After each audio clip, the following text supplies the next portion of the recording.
First tonight, a family mourning after three women, a mother, her daughter, and her sister, were gunned down in what investigators are calling a domestic violence triple murder-suicide in Nassau County. Thank you for joining us for First Coast News at 6.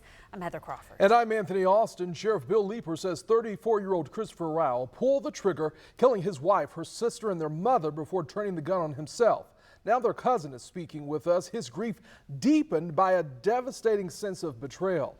Our Haja Ba says he's still struggling to make sense of all this that happened to his family. Haja.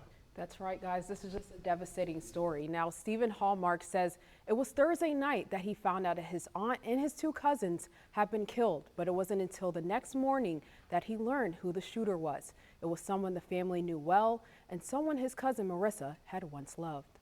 He took the lives of three beautiful women that this selfish act that he has done, he did not deserve them. For Stephen Hallmark, nothing could have prepared him for this news. Three women in his family gone in a matter of minutes. I was at work listening to the radio, and I had heard the shooter's name. As soon as I heard his name, my heart just skipped. I knew instantly. Stephen says the victims, his cousin Marissa and Alicia, and their mother Sandra, were packed and ready to move into a new home. But before they could leave, Marissa's husband Christopher Rowell opened fire. Because my aunt just bought a house and they were in the process of moving.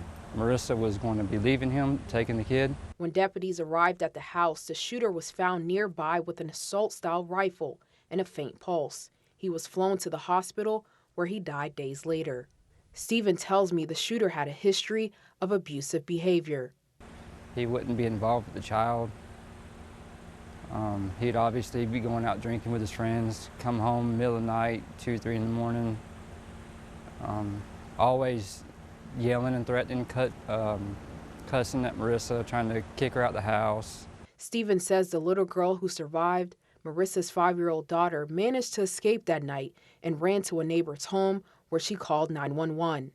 And now the shooter's mother has custody of her. Stephen says his cousin and his aunt were deeply loved by everyone in the family. My aunt Sandy, she gave up her whole life up in Tennessee to move down here to take care of them and the baby. She'd always wanted a grandkid. Marissa was just so happy to be a mom. She was just so happy. That's all. She just always wanted a baby. Stephen says this raises the importance of victims speaking out about domestic violence. I say, please go get help. Don't just sit on it. Don't keep it in. Just go speak to someone. Get it out there, because something like this happening is devastating.